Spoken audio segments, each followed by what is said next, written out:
सवारी को काफ़ी चोट लग चुका है, ये आप देख सकते हैं। और उसके बाद डंडा भाजना पुलिस जब शुरू की है, ये आप तस्वीरों में देख सकते हैं।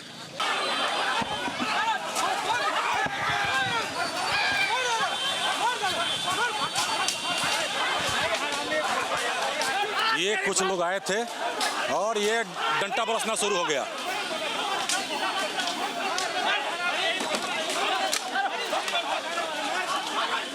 लग गया डंडा इनको और अंततः अब ये पुलिस अपने आप पे आ गई है। अब तमाम अब आप देख सकते हैं। अब इस पूरे खबर को हमने आपको कल दिखाया था, लेकिन फिर भी आप लोगों का सवाल होगा कि ये फिर से क्यों दिखा रहे हैं, तो आपको बताते चले। इतना खबर हमें आज इसलिए दिखाना पड़ा क्योंकि इसी मामले को लेकर फिलहाल कुछ लोग हो चुके हैं गिरफ्तार और रांची के सिटी एसपी ने बजाबते प्रेस कॉन्फ्रेंस में क्या कहा आगे आप सुनेंगे। लेकिन आपको बताते चले, इस घटना के संबंध में सुखदेव नगर पंडरा ओपी थाना कांड संख्या 514/2025 दिनांक 21/9/2025 के अंतर्गत यह जो पूरा मामला हुआ है, अब इस मामले को लेकर कौन कौन सा धारा लगाया गया है यह आपको बताना जरूरी है।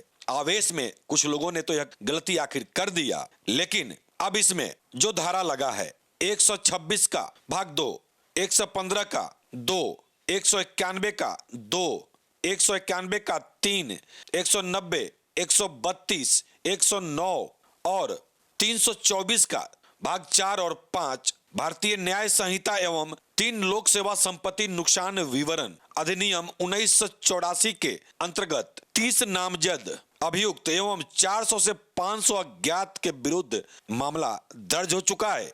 आपको यह भी बताते चले, परिजनों का आरोप था कि ड्राइवर जब गाड़ी थाना लेकर आया तो उसे पुलिस ने थाना से भगा दिया। अब इस पर कोतवाली डीएसपी ने बताया कि एक्सीडेंट के बाद ड्राइवर गाड़ी छोड़कर फरार हो चुका था, लेकिन गाड़ी को जब्त करना जरूरी था, तो पुलिस ने किसी दूसरे गाड़ी के चालक को कहा कि इस गाड़ी को थाना लेकर चलो और गाड़ी वहां थाना में लगाकर आप चले जाना। जो दूसरे गाड़ी का चालक था वैसा ही किया, गाड़ी को थाना में लगाया और वहां से वह चला गया। तो डीएसपी ने बताया परिजन उसी को एक्सीडेंट करने वाली गाड़ी का ड्राइवर समझ बैठे हैं। तो मीडिया कर्मियों के दिमाग में भी यह सवाल चल रहा था, तो उन्होंने पूछ दिया। तो डीएसपी ने इस बात का खुलासा किया जो हमने आपको साझा किया। फिर भी सुनिए इस पर विशेष और रांची के सिटी एसपी ने क्या कुछ कहा है। सर, कल पंडरा ओपी में हंगामा हुआ था, तोड़फोड़ हुई थी, थाना प्रभारी के साथ में मारपीट हो गया, पुलिस जवानों पर भी हमले किए गए थे। क्या वजह बनी थी, क्या परिस्थितियां बनी और फिर उसके बाद पुलिस का एक्शन क्या हुआ? दिनांक 14 सितंबर को एक एक्सीडेंट हुआ था जिसमें एक व्यक्ति उत्तम कुमार नामक व्यक्ति घायल हुए थे तथा उसमें फिर पंडरा थाना में एक्सीडेंट का केस रजिस्टर करके जिस व्हीकल ने एक्सीडेंट किया था उसको भी सीज कर लिया गया था। दुखद तरीके से मतलब एक तरीके से ये एक समाचार मिला कि 20 तारीख को मतलब तो कि कल क्या हुआ कि उन व्यक्ति की मृत्यु हो गई इलाज के क्रम में। तो उसी मृत्यु के पश्चात जो उनके परिजन तथा अन्य साथी आसपास के जितने भी साथी थे और उस एरिया के जो बाकी अनरूली जो एलिमेंट्स थे उन्होंने क्या किया, उन्होंने थाना का घेराव किया और एकदम से ही उग्र होने मतलब तुरंत ही वो सारे व्यक्ति उग्र हो गए, भीड़ उग्र हो गई। तो भीड़ उग्र होने के पश्चात भी रांची पुलिस द्वारा एकदम संवेदनशीलता बरती गई और संवेदनशीलता बरतने के पश्चात की हम पुलिस के साथ हम पब्लिक के साथ एग्रेसिव ना हों, हम बहुत प्यार से डील करें और संवेदनशील तरीके से उनको न्याय दिलाने की कोशिश करें। लेकिन भीड़ में कुछ लोग थे जो कुछ ऐसे एलिमेंट्स थे, अनरूली एलिमेंट्स थे जो सुनने के लिए तैयार नहीं थे। उसके बाद भी फिर भी पुलिस ने सोचा कि संवेदनशीलता पूर्वक ही काम किया जाएगा क्योंकि पब्लिक सेफ्टी की भी बात है, तो संवेदनशीलता फिर भी बरती गई और उसके बाद भी बातचीत चल ही रहा था कि कुछ लोगों द्वारा एक अलग पक्ष उसी में से कुछ लोगों द्वारा सडनली बाकी भीड़ को उग्र करवाया गया और उसके बाद हमला कर दिया गया जिसमें हमारे जवानों को तथा एक हमारे जो ऑफिसर हैं उनको भी चोट लगी है। बट जब ये चोट लगी और जब बातचीत के दौरान और समझाने के दौरान उनको ये भी समझाया गया कि इस मामले में विधिवत एक्सीडेंट वाले केस में विधिवत कार्रवाई की भी गई है और आगे भी की जाएगी और जो भी संभवतः मदद होगी वो संभवतः मदद विक्टिम के जो परिजन हैं उनको प्रदान करवाई जाएगी। बट इंस्टेंट जस्टिस मांगने के चक्कर में और ये जो उग्र बिहेवियर है उसके ऊपर कल रात को फिर केस दर्ज किया गया, जिसमें डैमेज टू पब्लिक प्रॉपर्टी और जो बाकी अन्य सेक्शन है जिसमें पब्लिक सर्वेंट को काम नहीं करने देना और जितना भी ये जो सेक्शन है उसके अंतर्गत केस किया गया है। और अभी तक कुल 8 लोगों की गिरफ्तारी की गई है, क्योंकि यह एक मतलब स्पष्ट स्थिति है कि पुलिस को भी अपना टाइम लगता है, कोई भी प्रोसेस है हर प्रोसेस में टाइम लगता है, और थाना प्रभारी द्वारा या फिर जो रांची पुलिस द्वारा जो एक्सीडेंट का जो केस था उसमें जो रिक्विजिट रिक्वायरमेंट्स थी वो पूरी कर दी गई थी, और जो भी कुछ अगर कमी रही भी होगी तो उसको with due process of law उसको आगे किया जा रहा था। तो इस केस में 8 लोगों को गिरफ्तार करके जेल भेजा जा रहा है। अन्य भी अभियुक्त हैं जिसके ऊपर विधिवत आगे कार्रवाई की जाएगी। मैसेज क्या रहेगा सर इस केस के बाद सर कि चीजें आने वाले भविष्य में जो स्थानीय लोग हैं उसके लिए या रांची वासियों के लिए क्या मैसेज रहेगा? मैसेज इसमें यही है कि रांची पुलिस हमेशा जो क्षेत्रवासी हैं उनके साथ है, तथा हम हमेशा कोशिश करते हैं और कोशिश करते रहेंगे कि रांची पुलिस हमेशा संवेदनशील तरीके से और लॉफुल तरीके से with due process of law सारी कार्रवाई करेंगे और कार्रवाई करते भी रहे हैं।